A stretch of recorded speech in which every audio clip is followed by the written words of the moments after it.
History remembers the conquerors, not for their perfection, but for their momentum. And nowhere is this more evident than in the legendary tale of Alexander the Great and the Gordian knot. A story that serves as the ultimate psychological blueprint for cutting through the modern epidemic of overthinking and paralysis by analysis. In the winter of 333 BC, the young Macedonian king marched his army into the Phrygian capital of Gordium, where he was presented with an ancient wagon tied to a post with an intricate, impossibly complex knot of cornel bark, accompanied by a prophecy, stating that whoever could untie this knot would become the ruler of all Asia. For centuries, the greatest minds, kings and scholars had stood before this knot, analyzing its overlapping loops, trying to find the hidden ends, tracing the interwoven threads with their eyes, ultimately walking away in defeat because they were playing by the rules established by the knot itself. They were engaged in what modern psychology calls paralysis by analysis. The belief that if you just gather enough information, if you just stare at a problem long enough, the perfect solution will present itself without risk, a cognitive trap that keeps millions of men today stuck in mediocre careers, toxic relationships, and unfulfilled lives. Alexander did not waste his time tracing the threads. He looked at the knot, understood that the goal was simply to separate the yoke from the pole, drew his sword, and sliced the knot in half with a single violent, decisive strike, proving that authority and power do not come from finding the perfect solution, but from taking bold, irreversible action. This single moment encapsulates the psychology of decisiveness, a trait that commands absolute authority because it demonstrates a complete lack of fear regarding consequences. And in a world where everyone is terrified of making a mistake, the man who is willing to make a fast choice and own the outcome instantly becomes the leader of the pack. Human beings are biologically wired to seek certainty, and when a group of people faces an ambiguous situation, their collective cortisol levels rise, creating a state of anxiety that desperately craves direction, which is why we naturally submit to the person who acts with conviction, even if their decision is not objectively the best one, because the psychological relief of having a direction is more valuable to the human brain than the guarantee of perfection. When you hesitate, you signal to everyone around you that you lack trust in your own judgment. And if you do not trust yourself, it is biologically impossible for others to trust you, which strips you of your aura, your presence, and your power. Decisiveness is not about being right all the time. It is about being comfortable with being wrong, understanding that a wrong decision made quickly can usually be corrected quickly, whereas a right decision made too late is often fatal. This is the core of Alexander's strategy at the Battle of Gaugamela, where he was vastly outnumbered by the Persian army under King Darius III. But instead of waiting to react to the Persian movements, Alexander launched a massive, rapid, and highly unconventional cavalry charge directly at the heart of the Persian line, forcing Darius to react to him. By moving fast, Alexander dictated the reality of the battlefield, proving that speed and decisiveness compress the timeline, overwhelm the opponent's cognitive processing, and force the world to adapt to your choices rather than you adapting to the world. You must internalize the fact that information is a diminishing return. The first 40% of information you gather about a situation is crucial. But once you pass 70%, you are no longer gathering information to make a better choice. You are gathering information to soothe your emotional anxiety, using research as a socially acceptable form of procrastination. The elite decision maker, the modern Alexander, cuts off the flow of information the moment he has enough to act, trusting his subconscious mind, which processes millions of data points per second, to guide him through the chaos of execution. We often forget that a decision does not end at the moment of choice. The choice is merely the starting line, and it is the energy, aggression, and commitment you bring to the execution of that choice that ultimately determines whether it was the right decision or not. When you make a fast decision, you generate momentum, and momentum has a physical and psychological mass that plows through obstacles that would completely derail a hesitant man. The universe rewards the man who moves because action forces the environment to give you feedback, allowing you to iterate, pivot, and adjust on the fly, whereas the man who sits still, weighing his options endlessly, receives no feedback and slowly rots in his own hypothetical scenarios. To command authority, you must stop seeking consensus. Stop asking everyone for their opinion and stop trying to build a committee for your own life choices. Because every time you ask someone what you should do, you are subtly handing them a piece of your power, broadcasting that you do not have the internal fortitude to bear the weight of your own existence. True authority is lonely. It requires the willingness to stand in the void of uncertainty. Look at the incomplete data, make a call, and say, "This is what we are doing, and if it fails, the blood is on my hands." That level of radical accountability is terrifying to the average person, which is precisely why they will follow the man who embraces it. Think about the physical manifestation of decisiveness, the steady eye contact, the calm voice, the relaxed posture, all of which are impossible to fake if your mind is caught in a loop of endless deliberation. When you decide quickly, your nervous system settles, your breathing deepens, and your body language broadcasts a heavy, grounded aura that people instinctively respect and defer to. To build this muscle, you must start making micro-decisions with ruthless speed. When you are at a restaurant, look at the menu, pick a meal within 30 seconds, close the menu, and do not change your mind, regardless of what anyone else orders. When someone asks you where you want to go, do not say, "I don't care," whatever you want, but instead give a clear, specific answer immediately, conditioning your brain to stop hiding behind passivity and start stepping into the firing line of choice. Over time, this micro-decisiveness scales up, rewiring your neural pathways so that when you face a massive life choice, a career change, a relationship ending, a major investment, your brain does not perceive it as a threat, but simply as another knot waiting to be cut. Furthermore, you must abandon the illusion of the perfect choice, the toxic modern fantasy that if you just analyze enough, you can find a path with zero pain, zero risk, and zero sacrifice. Every choice is a sacrifice. Deciding to walk down one path means slaughtering the 1,000 other potential paths you could have taken. And the weak man hesitates because he cannot bear the grief of killing his alternate futures, wanting to keep all his doors open, failing to realize that a man with 100 open doors is standing in a hallway going nowhere. The decisive man walks through one door and burns the building down behind him, locking himself into his choice so completely that failure is no longer an option, but a puzzle to be solved within the context of the path he has chosen. Alexander did not leave a fleet waiting for him on the shores of Asia just in case his conquest failed. He committed his entire existence to the forward march, generating an aura of absolute inevitability. When people see that you are fully committed to a direction, they stop trying to persuade you. They stop doubting you and they begin to support you because your unwavering certainty acts like a gravitational pull, drawing their fragmented, hesitant energy into your orbit. This is how you make people defend you without asking, how you make them obsess over you without trying. You simply outcommit them to your own reality. Notice how the most powerful figures in history rarely explain themselves. They did not offer lengthy justifications for their actions, because over-explaining is a defense mechanism used by those who feel their authority is illegitimate. When you make a fast decision, you state it simply, clearly, and without a trailing apology, letting the silence that follows do the heavy lifting of establishing your dominance. If someone challenges your decision, you do not meet them with defensive arguments. You meet them with the calm, immovable presence of a man who has already moved on to the execution phase. This psychological boundary terrifies manipulators and commands immediate respect from peers because it signals that your internal compass is not calibrated to external validation.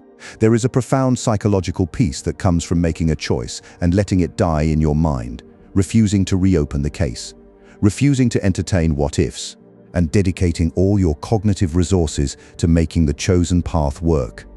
Hesitation is a thief of time, energy, and respect, bleeding your vitality drop by drop as you lie awake at night arguing with yourself in an empty room.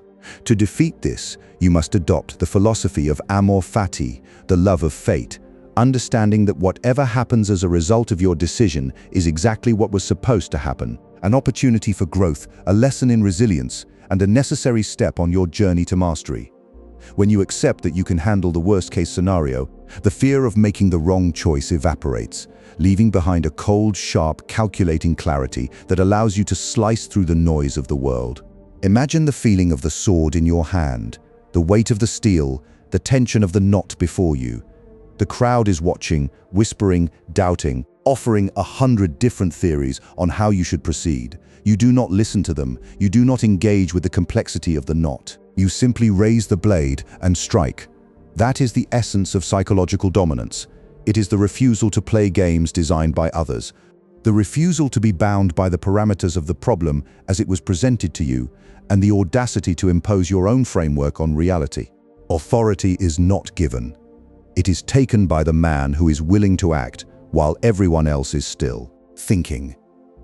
You must train yourself to see the world not as a series of complex traps, but as a landscape of raw materials waiting to be shaped by your will, where every decision is a hammer blow on the anvil of your character. The longer you wait, the softer the iron gets. Strike while the impulse is hot, while the instinct is sharp, and do not look back. People will call you reckless until you succeed. And then they will call you a genius, failing to understand that the genius was not in the choice itself, but in the speed and conviction with which it was made. You are not defined by the sum of your thoughts, your anxieties, or your careful plans. You are defined exclusively by your actions, by the words you speak and the choices you finalize in the physical world. A man of action is a dangerous man, a man who cannot be predicted, controlled, or easily manipulated, because he does not linger in the zones of ambiguity where manipulators thrive. He moves from one certainty to the next, creating a wake of undeniable momentum that forces everyone else to either fall in line or get out of the way. Therefore, the next time you are faced with a choice, whether it is trivial or monumental, remember Alexander at Gordium. Feel the urge to analyze, acknowledge it, and then dismiss it. Set a timeline, gather the bare minimum of facts, trust your gut, and decide. Speak the decision out loud. Write it down. Take the first physical step toward its execution within 5 minutes, and watch how the world around you immediately reorganizes itself to accommodate your will. Watch how the people who were questioning you suddenly look to you for the next step. Watch how your own internal anxiety melts away, replaced by the deep, resonant hum of purposeful action. This is the path of the king. This is the psychology of the conqueror. This is how you make decisions so fast, so ruthlessly, and so permanently that authority is no longer something you have to demand, but something that is freely and inevitably surrendered to you by everyone who witnesses your presence. Do not let the knot defeat you. Cut it and claim your empire. The psychology of the conqueror requires a fundamental rewiring of the prefrontal cortex, shifting the brain's default mode network away from rumination and toward execution. When a man hesitates, his amygdala flares, flooding his system with cortisol and adrenaline, not the adrenaline of battle, but the toxic, stagnant adrenaline of trapped prey. This physiological state of freeze is what you broadcast when you cannot make up your mind. Your eyes dart, your voice pitch fluctuates, and your micro-expressions signal submission to the environment. The Machiavellian aspect of this, though we focus on the light-dark mastery of the Stoic and the king, is that predators and manipulators specifically scan for this hesitation. They look for the man who cannot decide, because the man who cannot decide is the man who can be convinced, coerced, and led astray. By mastering the fast decision, you effectively armor your mind against external influence. You become a closed system of authority. The moment a manipulator tries to introduce doubt, they hit the solid wall of a decision already made, a knot already cut. This forces them to abandon their subtle games and either confront you directly, which they rarely do, or submit to your frame. Consider the nature of frame control, the psychological concept where the person with the strongest definition of reality dictates the terms of the interaction. A fast decision is the ultimate assertion of frame. It says my perception of reality is valid, my judgment is sound, and my timeline is the only timeline that matters. This is why Alexander did not convene a council of elders before the Gordian knot. He did not ask his generals what they thought. He did not seek validation from the local priests. Seeking validation would have broken his frame, placing the authority in the hands of the onlookers. By acting unilaterally and instantly, he communicated that his authority superseded all tradition, all complexity, and all external opinion. You must cultivate this exact mindset in your daily life. The modern world is designed to make you hesitate. Algorithms present endless choices. Consumer culture demands you weigh every option, and corporate environments praise endless meetings and consensus building as virtues. These are traps designed to domesticate the masculine drive for action. They want you docile, analyzing spreadsheets, paralyzed by the fear of making a suboptimal choice, because a paralyzed man is a compliant man. To break free from this, you must embrace the philosophy of the good enough decision, what psychologists call satisficing. The maximizer seeks the perfect choice and is chronically miserable. The satisficer seeks the choice that meets his criteria and executes it immediately, finding joy and power in the action itself. Alexander was the ultimate satisficer. He did not need the perfect way to untie the knot. He just needed the knot untied. You must look at the problems in your life, your stagnant career, your failing relationships, your physical health, and stop looking for the perfect, frictionless solution. There is no frictionless solution. There is only the sword, the strike, and the aftermath. Accept the friction. Accept that your fast decision might cause a temporary mess, that it might upset people, that it might require you to clean up some collateral damage. That is the price of power. The weak man avoids the mess by avoiding the decision, but in doing so, he ensures a slow, agonizing decay. The strong man causes the mess immediately, deals with it, and moves forward. This is the difference between bleeding to death from 1,000 paper cuts and taking one deep wound that you can bandage and heal. Furthermore, the speed of your decisions directly correlates to the respect you receive from other high-value individuals. Powerful men do not have time for indecision. When they observe you, they are looking for the cadence of your mind. If they see you hem and haw over a minor detail, they will instantly categorize you as a subordinate. If they see you assess a situation, make a call, and move, they will recognize you as a peer. This is the unspoken language of the elite. They know that time is the only truly non-renewable resource, and the man who wastes time deliberating is a man who does not value his own life. By deciding fast, you signal that your time is expensive, your focus is absolute, and your energy is directed. This commands an immediate, visceral respect that no title or amount of money can buy. It is the aura of the king. Let us delve deeper into the mechanics of building this capability, because it is not merely a matter of trying harder, it requires deliberate, systematic training of your neural pathways. You must begin by stripping away the illusion of consequence. Most of the decisions you agonize over are statistically meaningless in the grand trajectory of your life. You suffer from decision fatigue because your brain is treating a choice of where to eat with the same biological severity as a choice of whether to go to war. You must recalibrate your threat detection system. Categorize your decisions into reversible and irreversible. 99% of decisions are reversible. If you make a fast choice and it turns out poorly, you can simply make another fast choice to correct it. The agility of your decision-making loop is far more important than the accuracy of any single decision. This is the OODA loop: observe, orient, decide, act, developed by military strategist John Boyd. The fighter pilot who moves through the OODA loop faster than his opponent will win the dogfight, even if his individual decisions are less optimal, because his speed forces the opponent to constantly react to outdated information, paralyzing them in the orient phase. When you make decisions faster than the world around you, you force the world into a state of continuous reaction. You become the active force, the prime mover, and everyone else becomes a passive responder. This is the absolute peak of psychological dominance. You are driving the narrative. To achieve this, you must ruthlessly eliminate the noise. Cut out the endless consumption of advice, the doom scrolling for better options, the polling of friends and family. Your intuition, the deep subconscious processing engine that has kept your ancestors alive for millions of years, already knows the answer. Your hesitation is just your ego trying to find a way to guarantee a result without taking a risk. But risk is the currency of glory. Alexander risked, looking like a fool. He risked the wrath of the gods for breaking the rules of the prophecy. He did not care.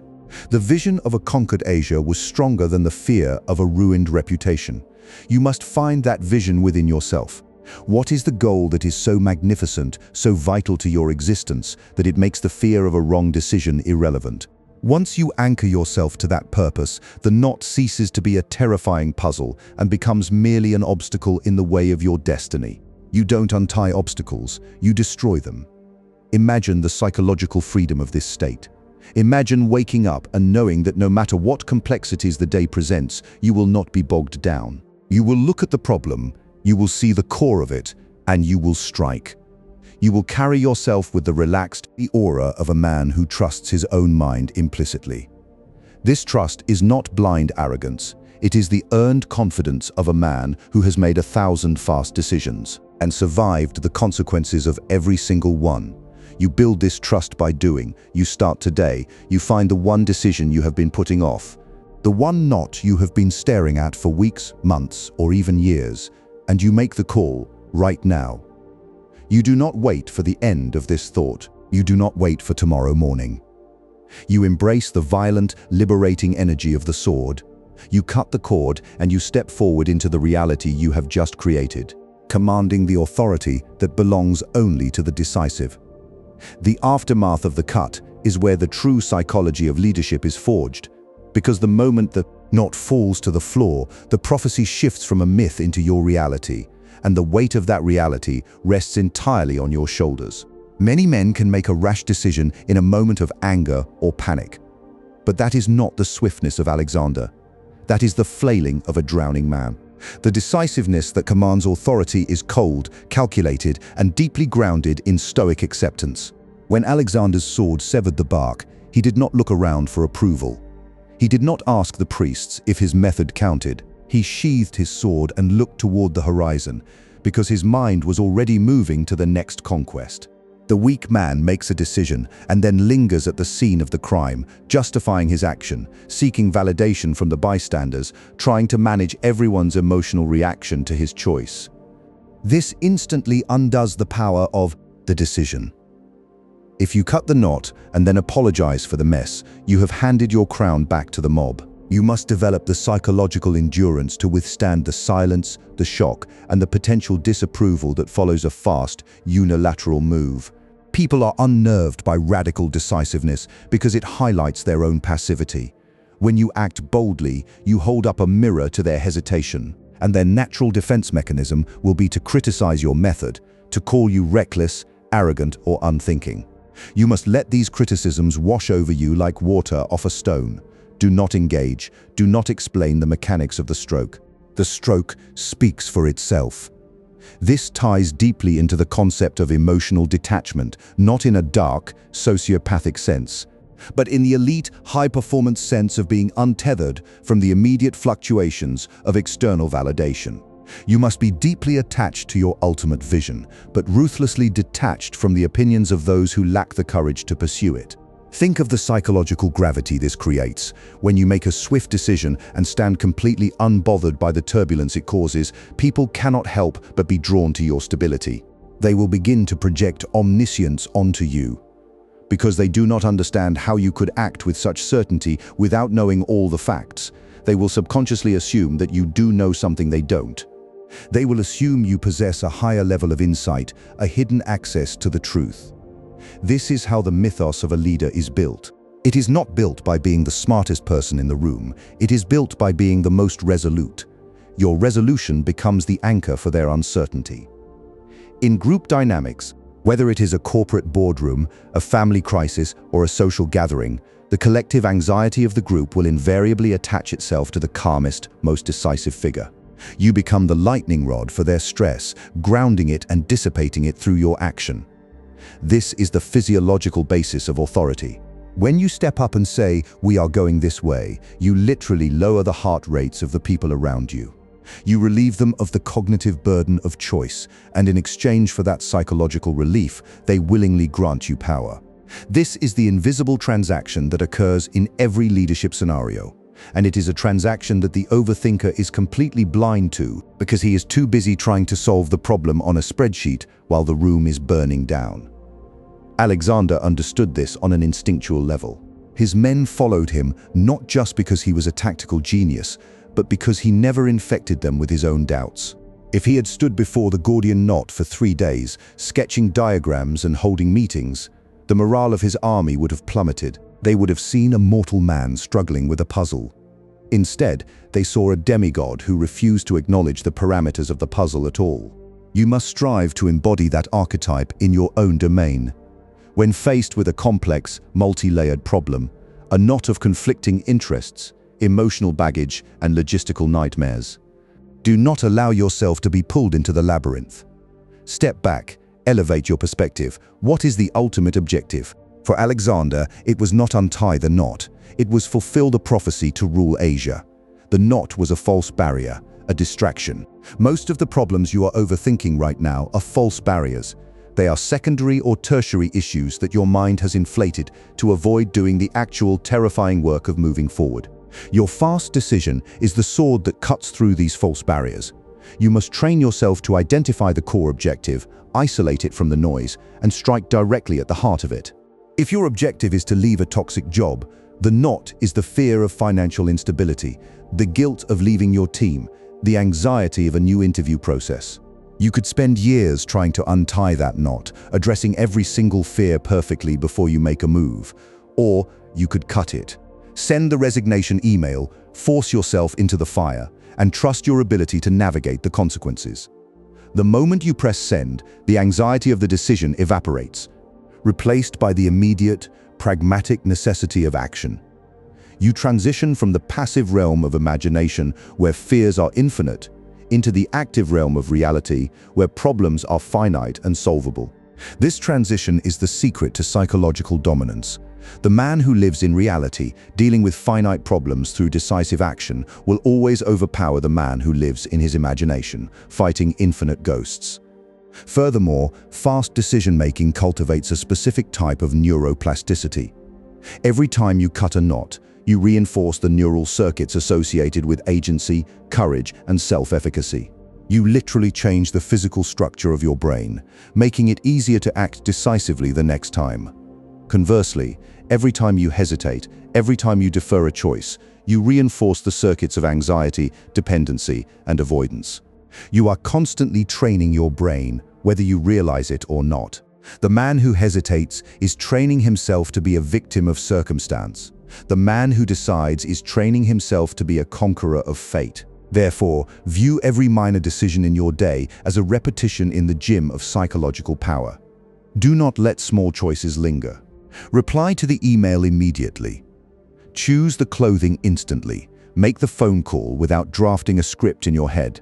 Compress the time between the emergence of a problem and the execution of a solution until the gap is practically non-existent. As this gap shrinks, your momentum accelerates and your aura densifies. You will begin to notice a shift in how the world interacts with you. People will stop bringing you petty problems because they know you will demand an immediate resolution. They will stop trying to manipulate you because they know your boundaries are sharp and non-negotiable. They will start coming to you for direction, for leadership, for the steadying presence of a man who knows exactly who he is and where he is going.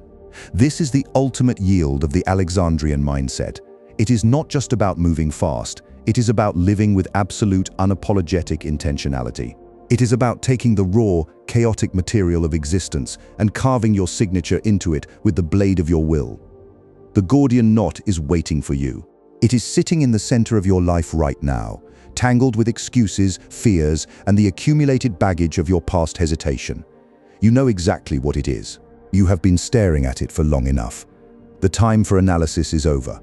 The time for seeking advice has passed. The sword is in your hand, forged by the realization that your time on this earth is violently limited and that history will not remember your careful deliberations, only the finality of your stroke.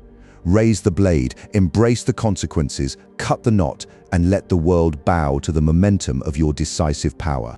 But to truly master this level of immediate authoritative action, one must also confront the internal shadow that breeds hesitation in the first place: the fear of being perceived as wrong. This fear is a remnant of tribal evolutionary psychology, where making a mistake could lead to ostracization and death. In the modern world, however, this biological software is outdated and highly destructive. The elite mind understands that wrong is merely data, a temporary state of feedback that guides the next rapid decision. When you delay a choice out of fear of error, you are not preventing a mistake, You are simply making the mistake of inaction, which is the only error from which no data can be extracted. Alexander the Great did not conquer the known world by executing a flawless series of perfect maneuvers. His campaigns were messy, chaotic, and fraught with logistical nightmares and near disasters. Yet, he maintained absolute authority because his response to friction was always immediate, aggressive forward motion. When his army was trapped, he did not convene a symposium to discuss the philosophical implications of their entrapment. He found the weakest point in the enemy line and drove a wedge into it with his companion cavalry. He understood that the psychological impact of violent, sudden action often shatters the enemy's resolve before the physical battle is even joined. This is the principle of shock and awe applied to interpersonal dynamics. When someone challenges your frame or disrespects your boundaries, an immediate, unhesitating response, even a calm, silent one, carries 10 times the psychological weight of a perfectly crafted comeback delivered 5 minutes too late. The speed of the response implies that your boundaries are not constructed ad hoc, but are deeply ingrained structural components of your identity. To hesitate when challenged is to reveal that your boundaries are theoretical. To respond instantly is to prove they are physical realities. This translates directly into the realm of leadership and influence. If you are leading a team, a family, or an enterprise, your subordinates are constantly probing your perimeter, testing the firmness of your resolve. They do this not out of malice, but out of a deep psychological need to know that the structure holding them is secure. If you waver, if you backtrack, if you overanalyze a crisis, cracks appear in that structure and their anxiety skyrockets. The most profound gift you can give to those you lead, the gift of certainty, and certainty is manufactured through speed. Even if you choose a suboptimal path, committing to it immediately allows your team to align their energies, generate momentum, and turn a mediocre plan into a successful outcome through sheer force of collective will. This is the secret that the academics and the over-intellectuals completely miss. Execution beats strategy every single time. A brilliant plan executed with hesitation will fail against a basic plan executed with absolute, terrifying conviction. Therefore, your primary duty to yourself and to those who depend on you is to cultivate this conviction. You must curate your environment to support it. Remove the influences that encourage endless doubt.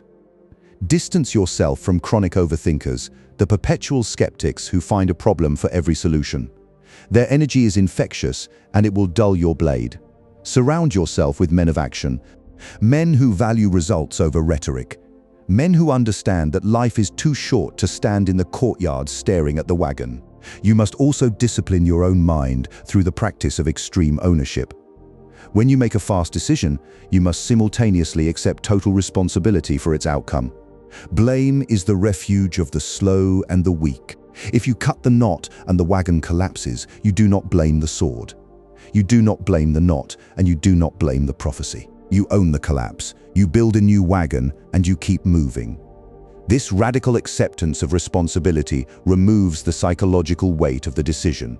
When you know that you are capable of handling whatever disaster might result from your choice, the choice itself becomes light. It is only when you are secretly hoping to avoid responsibility that choices feel heavy and paralyzing. Alexander owned every mile of his march, every casualty, every victory, and every defeat. That total ownership gave him the moral authority to demand the impossible from his men because they knew he was bearing the ultimate weight of the consequences. To step into this power, you must strip away your ego's need for guaranteed success. You must fall in love with the arena itself, with the dirt and the blood and the rapid-fire calculus of the present moment. You must stop trying to write the perfect story in your head before you take the first step, and realize that the story is written by the footsteps themselves. The universe bends to the will of the man who refuses to wait for permission. You do not need more information. You do not need another book, another podcast, or another week to think about it. The variables will never be perfectly aligned. The conditions will never be completely safe. The knot will never untie itself. The only thing that is missing is your decision to stop being a spectator in your own life and start being the author. The power you are looking for, the respect you crave, the psychological dominance you wish to project, none of these can be found in the realm of thought. They exist exclusively on the other side of the cut. So take a deep breath, center your mind, look at the reality of your situation without flinching, and bring the sword down. The authority commanded by this level of decisiveness resonates through every facet of your existence, creating a feedback loop of increasing competence and increasing respect. As you train your mind to act with the swiftness of the Macedonian king, you will find that the world stops presenting you with trivial obstacles. Reality recognizes the density of your presence and clears the path. People who once questioned your judgment will quietly fall into step behind you, drawn by the undeniable magnetism of a man who knows his own mind. You will develop what military strategists call the coup d'œil, the stroke of the eye, the ability to instantly grasp the essence of a situation and know exactly what must be done. A skill born not from innate genius, but from the relentless, uncompromising practice of cutting through the noise. This is the ultimate form of self-mastery. It is the integration of the mind and the body, the alignment of thought and action into a single unified strike. You no longer suffer from the internal division that plagues the modern man, the agonizing split between what he knows he should do and what he is actually doing. You become a singular force of nature, a manifestation of willpower in the physical world. And in the end, when you look back on the trajectory of your life, you will not measure it by the careful plans you made or the risks you avoided. You will measure it by the moments you stood before the impossible knots, drew your sword, and decided that your destiny was not going to be dictated by the tangled threads of circumstance, but by the sharp, unyielding edge of your own decisive power. The myth of the Gordian knot is not just a story of ancient conquest. It is a psychological mirror reflecting your own potential back to you, daring you to stop analyzing the constraints of your life and start destroying them. Your empire awaits, but it will not be given to the man who waits. It belongs to the man who strikes.